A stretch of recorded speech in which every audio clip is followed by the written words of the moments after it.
అమ్మలగన్నయమ్మ ముగురమ్మల మూల పుటమ్మ చాలా పెద్దమ్మ సురారులమ్మ కడుపారడి పుచ్చడియమ్మ తన్నులో నమ్మిన వెల్పుటమ్మల మనమ్ముల నుండెడియమ్మ దుర్గమాయమ్మ కృపాబ్ధి ఇచ్చుత మహత్వ కవిత్వ పటుత్వ సంపదల్.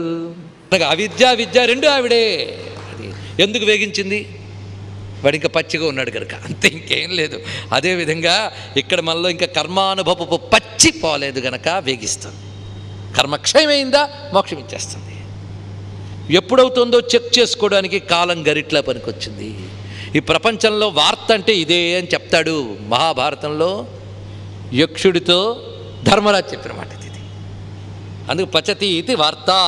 వార్త అంటే లోకపు తీరు. ఇది అది వార్త అనే దానికి కరెక్ట్ వర్డ్. ఎందుకంటే తర్వాత వస్తుంది వార్త. అందుకు ఇప్పుడే తెలుసుకుంటే అక్కడ నాకు మరి కొంచెం ఈజీ అయిపోతుంది. వార్త అంటే లోకం నడిచే తీరు లేదా బతుకు తెరువు, బతుకు తీరు ఇది. అందుకని వార్త అంటే న్యూస్ అనే కాదు, లేదా లోకం నడిచే తీరు ఏంటో చెప్తుంది కనుక వార్త అని పెట్టుకోవచ్చు, మంచి మాటే. కానీ లోకం నడిచే తీరు ఎలా ఏమిటి అని అడిగితే రేపు న్యూస్ పేపర్ రానియండి చెప్తాను. లోకం నడిచే తీరు అని చెప్పక్కర్లే, ఎప్పుడూ ఒకటే తీరు. ఏమిటి? ఇదే తీరు. ఇదే తీరు. లోకంలో యోగ్యత లేని వాళ్ళు అందులో ఉన్నారు, యోగ్యత పొందిన వాళ్ళు బయటకు వచ్చేసారు, అంతే. కనుకనే మోహం మోక్షం, అవిద్య విద్య, ఈ రెండు ఎవరికి తెలుసు? ఎవరిని సంసారంలో ఉంచాలి, ఎవరిని సంసారం నుంచి బయటకు తీయాలి ఎవరికి తెలుసు? ఆవిడికే తెలుసు. కనుక ఈ ఆరు ఎవరికి తెలుసో వారిని భగవతి అంటారు. ఈ ఆరింటితో జగత్తుని నడపడం ఆవిడకు ఆట. ఆట అంటే సులభంగా చేసేస్తుంది, అంతే, కష్టపడక్కర్లే. పైగా ఫుల్ ఆఫ్ నాలెడ్జ్తో చేస్తే ఆట అంటారు. దాని గురించి బాగా తెలియాలి. జ్ఞానం లేకుండా చేస్తే ఆట కూడా టెన్షనే. టెన్షన్తో చేస్తే ఆట ఎక్కడవుతుంది? పని అవుతుంది. కానీ ఆట అంటే పూర్తి జ్ఞానంతో చేయాలి, అంటుకోకుండా చేయాలి, తెలివితో చేయాలి, ఇన్ని ఉంటాయండి. తేలిగ్గా చేయాలి. ఇవన్నీ చేస్తే ఆట అంటారు. ఆడుకునే తల్లి అనే మాటని ఒక్క సంస్కృత శబ్దంలో చెప్పాలంటే ఆ పేరు దేవి. దేవి అంటే ఆడుకునే తల్లి. క్రీడతే అని అర్థం. దేవనము అంటే క్రీడన అని అర్థం. దివ్ క్రీడాయాం, ఆడుకునే తల్లి దేవి అంటే, ప్రకాశించే తల్లి దేవి అంటే చాలా ఉన్నాయి. కానీ అమ్మ పేరులో దేవి అనే మొదలుపెట్టారు. దేవి భగవతి. ఇంత ప్రపంచాన్ని నడుపుతోంది కనుక మహామాయ. కనుక ఈ మూడు పేర్లు. ఈ శ్లోకం పెద్ద మంత్రం, సామాన్యమైనది కదా. అందుకే ఇక్కడ ఆగాను నేను. మనకు దుర్గా సప్తశ్లోకి అని ఒకటి ఉంది తెలుసా? నేను 4 స్తోత్రాలను మాట చెప్పాను. కాస్త అవగాహన ఉన్నవాళ్ళు 4 స్తోత్రాలు అంటే 4 శ్లోకాలు కాదు, ఒక్కొక్క స్తోత్రంలో బోల్డ్ శ్లోకాలు చెప్పున్న అనేక శ్లోకాలని కొందరికి తెలుసు, కొందరికి తెలియలేదు. తెలియక నన్ను అడిగారు 4 స్తోత్రాలు ఉన్నారు, అవేమిటో చెప్తారంటే ఇప్పుడు కాదమ్మా తర్వాత అంటే 4 కదండి చెప్పండి అన్నాడు. 4 అంటే పేరుకు 4 కానీ ఒక్క దానిలో బోల్డ్ శ్లోకాలు ఉన్నాయి. అవి ఇంకా మొదలు కాలేదండోయ్, అవి వస్తాయి. అప్పుడు మరి ఇంకా మరికొంత ఏకాగ్రతగా విని కూర్చుంటే అందులో రసాన్ని ఆస్వాదించవచ్చు. మరేం లేదు, మీరు ఏకాగ్రంగా వింటే మీకే రసాస్వాదన. ఇంకా మొదలు కాలేదు. ఇక్కడ ఋషి చేస్తున్న బోధలో ఆయన చెప్పినటువంటి మాటల్లోంచి లాగారండి ఇక్కడ. ఇది పెద్ద మంత్రం. ఇందులోంచి ఒకటి, మరికొన్ని ముఖ్యమైనవి కొన్ని తీసి సప్త సతిలోంచి 7 శ్లోకాలు తీస్తే సప్త శ్లోకి అని ఒకటి తయారు చేశారు. ఇది కూడా ఋషులే చేశారు. సప్తసతి అంతా చదవలేకపోయినా సప్త శ్లోకి అయినా చదువుకో. నేను రోజు పారాయణ చేస్తున్నానని ఒక ఆవిడ, చాలా సంతోషం. కానీ అందరూ ఒక్కదానికైనా అర్థం తెలుసా? లేకపోతే ప్రయోజనం ఏముందండి? అర్థం తెలియకుండా శ్లోకపారాయణ చేస్తే గార్ధమము గంధపు చెక్కలను మోసినట్లే అని నేనలే శాస్త్రం చెప్పింది. గార్ధవం అంటే తెలుసు కదా, అది గంధపు చెక్కలు మోస్తే ఎంతో అర్థం తెలియని స్తోత్రం కూడా అంతే. అయితే ఇంత తేలిగ్గా తీసిపారేసామని కాదు, శ్లోకంలో కూడా శక్తి ఉంటుంది. కానీ అది నీకు తొందరగా ఫలించి నిజమైన ఫలితం ఈ జన్మలోనే ఇవ్వాలి అంటే అర్థస్ఫురణ ఉండాలి. అది కలిగించడం కోసం ఇది. కానీ జ్ఞానినామపి చేతాంసి దేవి భగవతి హిసా బలాదాకృష్య మోహాయ మహామాయ ప్రయచ్చతి. ఇది కానీ పట్టుకున్నారనుకోండి, అమ్మవారు అరే పట్టిసేటరా వీడు అంటుంది. ఎందుకంటే మోహంలో నేనే తిప్పుతానని, జ్ఞాని నేనే లాగేస్తానని తెలిసిపోయింది వీడికి. కనుక వీడు బాగోగోలు నేనే చూడాలనుకుంటుందిట. అందుకే ఈ శ్లోకం అనడం చాలా ముఖ్యం. అంటే అమ్మ, అందుకే నేను జ్ఞానిని అని అహంకరించట్లేదు, నీ పాదాలు పట్టుకుంటున్నాను అని శరణ వేడాలండి. తెలివైన వాడి పనిది. ఎందుకంటే ఆమె చేతిలో ఉంది తాడు. ఎప్పుడు తగిలించాలో ఆవిడికి తెలుసు, ఎప్పుడు విప్పేయాలో ఆవిడికి తెలుసు. ఎందుకంటే ఆవిడ పశుపాస విమోచని ఆవిడికి తెలుసు అది. అంతేగాని నువ్వు విప్పే అని మనం అనకూడదు. తగిలించేదేవిడ, విప్పేదేవిడ. పోనీ ఆవిడ విప్పేస్తానంటే ఎంతమంది రెడీగా ఉన్నారో చెప్పండి. ఆవిడ విప్పేస్తానంటే ఎంతమంది మనం సిద్ధంగా ఉన్నాం అని ఆలోచిస్తే అది ప్రశ్నార్థకమే కదా. దీనికి ఒక కథ చెప్తారు భక్తి శాస్త్రం, ఎక్కడా పురాణంలో వెతకద్దు, ఉంది.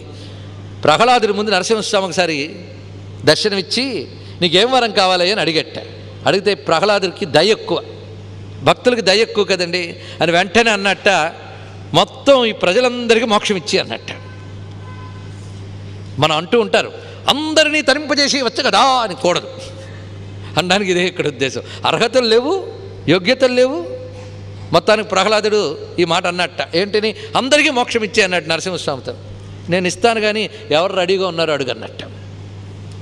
అనగానే ఏంటి మోక్షానికి అందరు రెడీ, ఎవరు రెడీ అని అడిగట్ట. అడగగానే సరే కానీ మోక్షం అంటే ఏమిటి అడిగట్టండి ఒకడు. మోక్షం అంటేనా ఇంకా ఈ ప్రాపంచిక బాధలేవి ఉండవు, హాయిగా మనం ఆ నారాయణ దగ్గర ఉండొచ్చు. అంటే నేను కట్టుకున్న ఇల్లు, నేను పెంచుకున్న జంతువులు, నా భార్య పిల్లలు వీళ్ళందరూ ఏమైపోతారంటే అసలు ఈ గొడవ లేదయ్యా అంటే, అయితే కొంచెం ఆలోచించుకు చెప్తానండి అన్నట్ట. అయిపోయింది, వీడు పక్కకు వచ్చాడు. మరొక ఆయన మీరు చెప్పింది అర్థమైంది కానీ ఇప్పటి నుంచి కాదు, కొంచెం టైం, అక్కడ మంచి భోజనం దొరుకుతుందా, టైంకి అన్ని పెడతారా అని అడిగట్ట. హబ్బే అసలు భోజనంతో పని లేదయ్యా అని అన్నట్ట. ఎందుకంటే ఎంత చెప్తున్నవాడు ఈ దేహంతో ఆలోచిస్తున్నాడు. దేహంతో నిన్ను కలుపుకుని ఆలోచించుకునే వరకు నీ మోక్షం అర్థం కాదు, అర్థం కానప్పుడు కబుర్లు ఆడుకోదానికంతే. ఇప్పుడు ఏమంటావు ప్రహ్లాద అని, అనవసరంగా టైం వేస్ట్ చేసుకున్నాను అనిపించింది, నీ ఇష్టం నాయన అన్నాడు. అది తెలివంటే. కనుక వాళ్ళని ఎలా తిప్పాలో అలా తిప్పాను, నువ్వు నా దాకా వచ్చా కనుక నాలోకి లాక్కుంటున్నాను అంతే. వాళ్ళకి నేను కావాలి, ఎందుకు వాళ్ళ పిల్లల్ని మరింత క్షేమంగా చూడడానికి, వాళ్ళ ఆస్తుల్ని మరింత పెంచడానికి నేను కావాలి, నీకు నేనే కావాలి. ఇది ఇద్దరికీ అదే తేడా. నీకు నేను కావాలి, వాళ్ళకి నా నుంచి చాలా కావాలి. అందుకు వాళ్ళు అక్కడే తిరగని నువ్వు ఇక్కడికి రా, వాళ్ళకి అన్నీ ఇస్తా, ఇచ్చి వాళ్ళని ఆ నూనెలో వేయిస్తూ ఉంటా, నువ్వు వేగిపోయి నువ్వు బయటపడేస్తాను. ఇది తెలిస్తే చాలండి. అది జ్ఞానినామపి చేతాంశదేవి భగవతి హిసా బలాదాకృష్య మోహాయ మహామాయా ప్రయిచ్చతి. ఎందరెందరో జ్ఞానులు తపస్సు కూర్చున్న వాళ్ళు, వేదాలను అడితిప్పిడి తిప్పి చెప్పేవాళ్ళు, వాళ్ళు మాత్రం పడలేదా మాయలో. అది ఇక్కడ కొంచెం గట్టిగా ఆలోచించాలండి. ఎందుకంటే దీనికి వ్యాఖ్యానాలు 12 ఉన్నాయని చెప్పుకున్నాం మనం. దేనికి? దేవీ సప్త మహాత్మ్యానికి 12 వ్యాఖ్యానాలు రాసిన వాళ్ళందరూ దిట్టలు, అద్వైత విద్యలు నిష్ఠ కలిగినటువంటి వాళ్ళు, శంకర భగవత్పాదుల వారి యొక్క అనుయాయులు ఒక్కొక్కరు రాసినటువంటి వారు. కొందరు మంత్రశాస్త్రవేత్తలు, కొందరు తత్వశాస్త్రవేత్తలు, కొందరు రెండు కలిపారు. ఇక్కడ అందరూ కేవలం కథా దృష్టి ఉన్న వాళ్ళు మాత్రమే కాకుండా తాత్విక దృష్టి ఉన్న వాళ్ళు చాలామంది ఉన్నారు కనుక నేను ఆగి చెప్తున్నాను. ఎందుకంటే ఎవరికి లోతులు చెప్తే అర్థం కాదని నేను అనుకుంటే నా అహంకారం అవుతుంది. నాకంటే జ్ఞానులు ఇక్కడ ఉన్నారు కనుక వాళ్ళు ఆస్వాదిస్తున్నారు అనే ఉద్దేశంతో ఈ శ్లోకాన్ని గొప్పగా చెప్పారు మహాత్ములు కనుక చెప్తున్నాను. జ్ఞానుల్ని కూడా అమ్మవారు లాగుతారు అంటే ఇది శాస్త్రం ఒప్పుకోదండి. ఎందుకంటే జ్ఞాని అయినటువంటి వాడికి మోహం లేదు, శోకం లేదు అని భగవద్గీతలో కృష్ణ పరమాత్మ చెప్పాడు. యస్మిన్ సర్వాణి భూతాని ఆత్మైవాభూద్విజానత తత్ర కోమోహ కశోక ఏకత్వం అనుపశ్యత. కృష్ణ పరమాత్మ గీతలో చెప్పినటువంటి మాట ఉపనిషత్తుల్లో ఇదే మాట వస్తుంది, ఉపనిషత్తులో వచ్చినవి ఇది. అంతేకాదు ఏషా బ్రాహ్మీ స్థితి పార్థ నైనాం ప్రాప్య విముహ్యతి. ఎవరు చెప్పారు ఈ మాట? భగవద్గీత అండి, కృష్ణుడిది. అసలు భగవద్గీత చెప్తే మనకి కళ్ళు బైర్లు కమ్ముతాయి. ఏదో భగవద్గీత పేరు చెప్పుకుని కబుర్లు ఆడేస్తున్నారు కనుక మనకు చాలా ఎంటర్టైన్మెంట్ అనిపిస్తుంది. అసలు చెప్తే మనం భరించగలమా? అసలైన కస్తూరి వాసన చేస్తే ముక్కు నుంచి నెత్తురు వస్తుందిట. కల్తీ కస్తూరి అలవాటైపోయాక అసలు కస్తూరి రాదు. ఇది బ్రహ్మ విద్య అండి. ఈ బ్రాహ్మీ స్థితిని పొందినవాడు మళ్ళీ మోహంలో పడడు అని కృష్ణుడు చెప్పాక జ్ఞానుల చిత్తాన్ని కూడా మోహం వైపు అమ్మవారు లాగేస్తారు అని అన్నారే, ఇది ఎక్కడ సమంజసం అని ప్రశ్న వేస్తే ఈ ప్రశ్న వేసాడు వ్యాఖ్యాత. సమాధానం ఆయనే చెప్పాడు. అయ్యా జ్ఞానం మళ్ళీ 2 రకాలు అన్నాడు. ఇందాక చెప్పిన జ్ఞానం వదిలేయండి, అది ఇంద్రియ జ్ఞానం, విషయ జ్ఞానం. ఇప్పుడు చెప్పేది పరమాత్మకు సంబంధించిన జ్ఞానం కూడా 2 రకాలట. ఒకటి పరోక్షం, ఇంకొకటి అపరోక్షం అన్నాడు. ఇక్కడ పరోక్ష జ్ఞానం, అపరోక్ష జ్ఞానం. పరోక్ష జ్ఞానం కూడా అంత తేలిగ్గా రాదు. పరోక్ష జ్ఞానం అంటే శాస్త్రాల్లో ఇలా చెప్పారు అని తాను స్పష్టంగా అర్థం చేసుకోవడం. శాస్త్రజనితమైన పాండిత్యము జ్ఞానము కలిగి ఉంటే పరోక్ష జ్ఞానం అంటారు. శాస్త్రజనిత పాండిత్యం అంటే ప్రతిపదార్థం వ్యుత్పత్తి తెలియడం కాదండి, ఇది తెలుసుకోండి. ప్రతిపదార్థ వ్యుత్పత్తులు తెలిసినంత మాత్రాన శాస్త్రజ్ఞానం కాదు. మళ్ళీ చాలా పొరపాటు ఒకటి ఉంటుంది. కాస్త సంస్కృతం చదువుకుంటే వాడి దగ్గర ఉపనిషత్తు తీసుకెళ్తాం. మొన్న ఒక సంస్కృత పండితుడి దగ్గరికి ఒక ఆయన మంత్రశాస్త్రం తీసుకెళ్ళిస్తే నా సంస్కృతం వచ్చు కానీ మంత్రశాస్త్రం రాదండి, నేను దాని గురించి చెప్పనన్నాడు. నిజంగా పండితుడికి దండం పెట్టాలండి, ఒప్పుకున్నాడు. అందుకని సంస్కృతం వచ్చినంత మాత్రాన మంత్రశాస్త్రం చెప్పేయలేడు. ఇంగ్లీష్ లెక్చర్ని తీసుకెళ్ళి మెడిసిన్ పుస్తకం ఇచ్చి చెప్పమంటే వాడు చెప్తాను అంటే తప్పవునా కదా చెప్పండి. వాడు ఇంగ్లీష్ లిటరేచర్ చదివాడు కానీ మెడిసిన్ ఇంగ్లీష్లో ఉందని చెప్పి ఇంగ్లీష్ లెక్చర్ మెడిసిన్లో చెప్తే తప్ప కాదా? భాష తెలిసినంత మాత్రానికి సరిపోదు, ఆ శాస్త్రానికి వేరే ఒక పద్ధతి, దానికంటూ జ్ఞానం ఉండాలి. ఇది తెలుసుకోండి. అందుకు మనం వేదాంతం చదివాం, తర్కం చదివామంటే వాళ్ళ గురించి ఇక్కడ చెప్పట్లేదు. పరోక్ష జ్ఞానం కూడా అందరూ అంత తేలిక కాదండోయ్. పరోక్ష జ్ఞానం అంటే ఉపనిషత్తుల్లో మొదలైన వాటిల్లో చెప్పిన వేదాంతాన్ని తాను స్పష్టంగా అర్థం చేసుకుని వివేకంతో ఇది నిత్యం, ఇది అనిత్యం అనేటువంటి ఎరుక కలిగి ఉంటాడు. కానీ ఇది శాస్త్రజన్య జ్ఞానం వాళ్ళు ఉంది కానీ అనుభవం కాలేదు. ఇంకా కానీ అనుభవానికి రాకుండా శాస్త్రజనితమైన జ్ఞానం స్పష్టంగా కలిగి ఉంటే వాడిని పరోక్ష జ్ఞాని అంటారు. ఇలాంటి పరోక్ష జ్ఞానులు మీకు వేదాంతాన్ని చాలా సులభంగా చెప్పేయగలరు.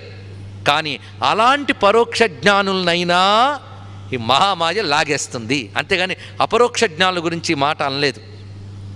అపరోక్ష జ్ఞాని వాడు ఆరుడ స్థితికి వెళ్ళిపోయాడు. వాడు మరి కింద పడడు, వాడు బ్రహ్మజ్ఞుడు, వాడు జీవన్ముక్తుడు.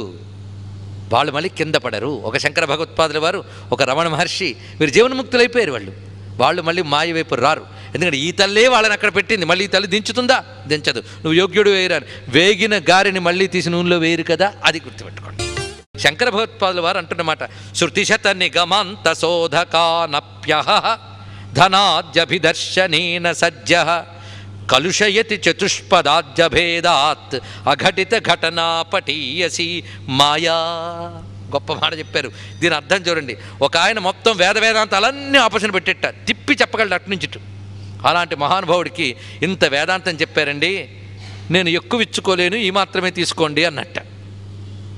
అనగానే ఆయన చూసి ఇవ్వకపోతే నేను క్షమించేది లేదు నేను అంత ఎత్తి ఎగిరెట్ట. అక్కడ చెప్పాడు, శృతి శతములు శోధించినప్పటికీ ధనాది విషయాలకు వచ్చేటప్పటికీ అటువంటి వేదాంత పండితుడు కూడా 4 కాళ్ల జంతువుకి ఏమాత్రం తీసిపోకుండా ప్రవర్తిస్తుంటాడే. అఘటన ఘటన పటీయసి మాయా. శంకరులు కత్తిలా మాట్లాడతాడండి. చతుష్పదాత్ అభేద అన్నాడు ఇక్కడ. 4 పాదాల వాళ్ళకి ఏమి తీసిపోడు అని. ఒక ఆయన పాపం వేదాంతం చెప్తున్నట్ట. వేదాంతులు బలి చమత్కరించుకుంటూ ఉంటారు. ఏమనంటే సృష్టి అంతా మిథ్యా భలే చెప్తున్నాడు. ఈయన వింటున్నారు. పైగా వేదాంతం అడవిలో చెప్తే బాగుండని క్యాంపు తీసుకెళ్ళారు. అక్కడికి ఏదో ఊళ్ళో చెప్పుకుంటే ఏకాంతం భంగం అవుతుందని అక్కడికి తీసుకుపోయేట. అక్కడ తీసుకుపోయి చెప్పాడు క్యాంపులో. మంచి అడవిలో పెట్టాడు పాఠం. వాళ్ళకి మొదట బాగానే ఉంది, గాలి తగులుతూ హాయిగా. తర్వాత ఏనుగు ఒకటి పెద్దగా పరిగెత్తుకొస్తుంది అడవుల్లోంచి. వెంటనే వీళ్ళందరూ లేచి పరిగెత్తడం మొదలెట్టారు. పరిగెడుతుంటే చెప్పినాను కూడా లేచి పరిగెత్తేట. కొంత దూరం వెళ్ళాక అందరికీ కొంత స్థిమితం వచ్చింది. వచ్చిన తర్వాత శిష్యులు అన్నట్ట, అయ్యా అన్నీ మిథ్యా మిథ్యా అన్నారు కదా, ఆ ఏనుగు పరిగెడుతున్నప్పుడు మీరు కూడా పరిగెత్తారు ఏంటండి అంటే, పరిగెత్తడం కూడా మిథ్యే నాయన అన్నట్టు. ఇలా ఉంటే సమర్థనలు ఏం చేస్తాం? కనుకనే చెప్పడం అంత తేలిక కాదండి ఇవన్నీ చెయ్యడం కూడా. కనుక సరిగ్గా లేకపోతే వేదాంతం కొంప ముంచుతుంది, జాగ్రత్తగా ఉండాలి.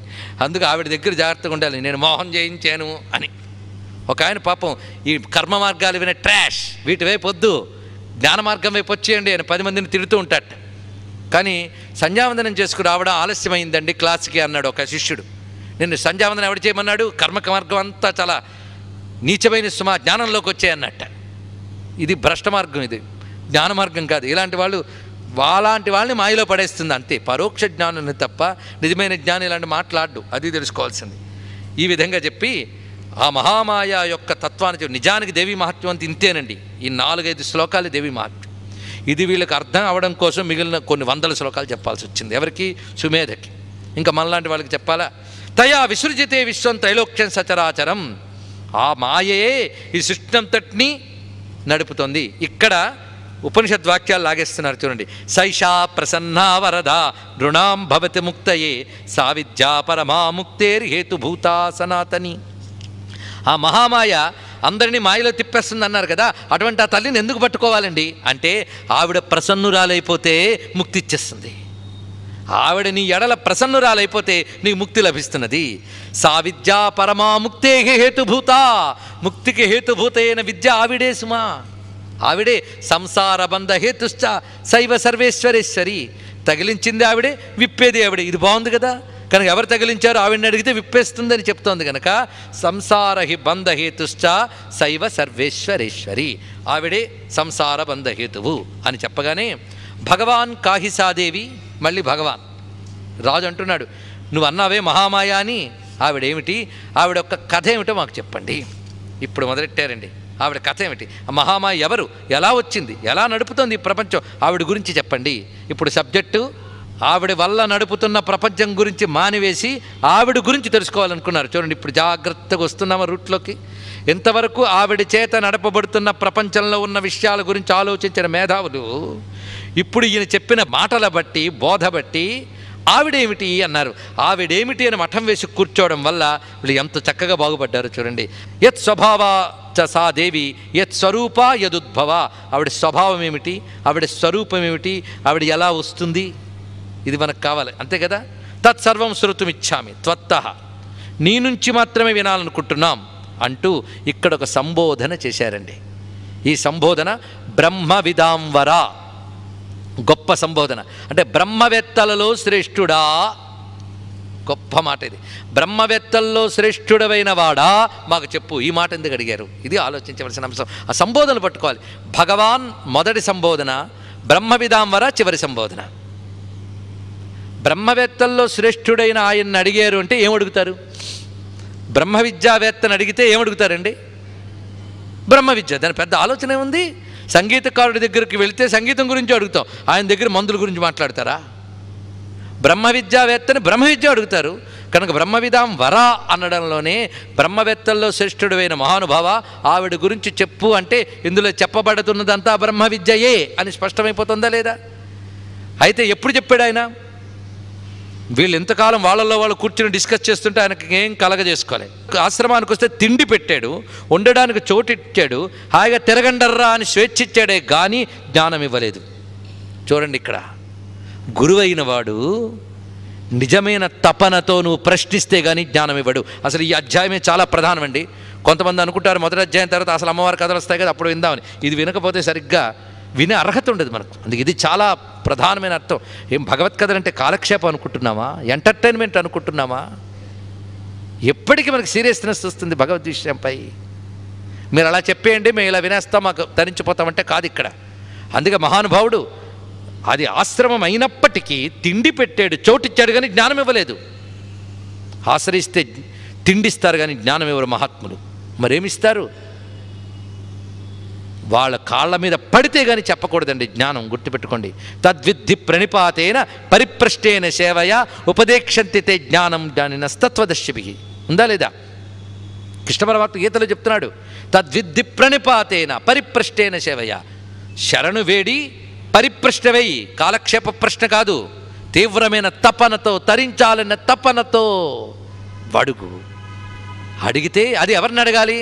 శ్రోత్రియం బ్రహ్మనిష్టం.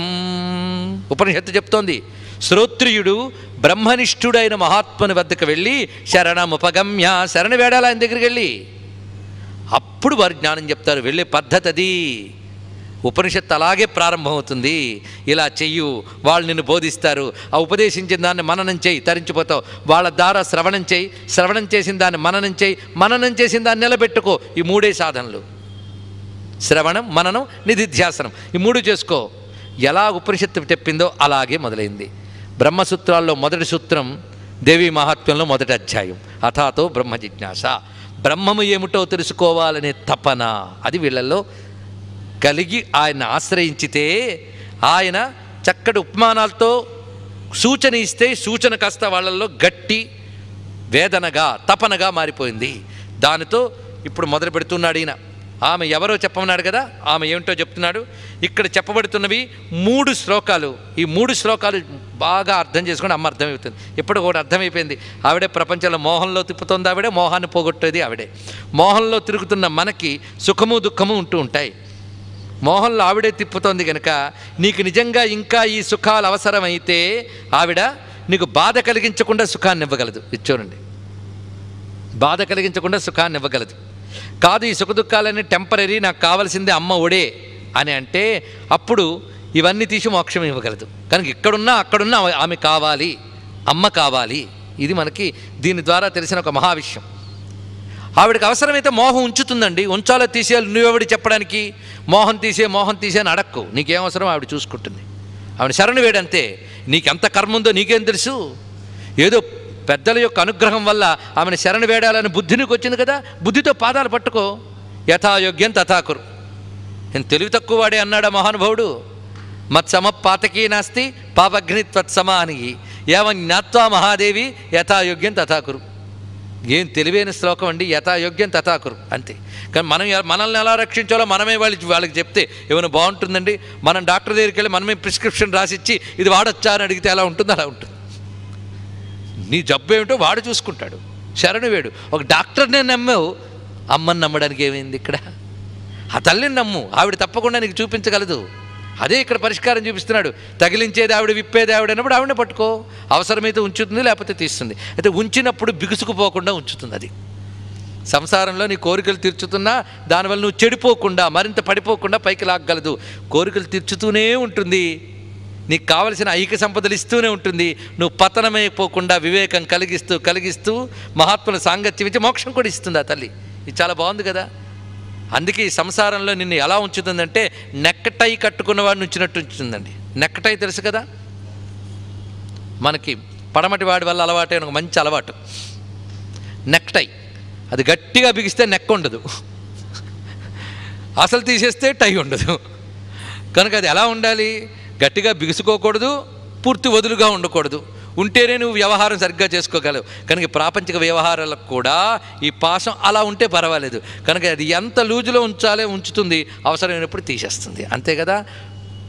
అలాగ అమ్మను ఆశ్రయించితే చాలు, అప్పుడు ఇవి చూసుకుంటుంది.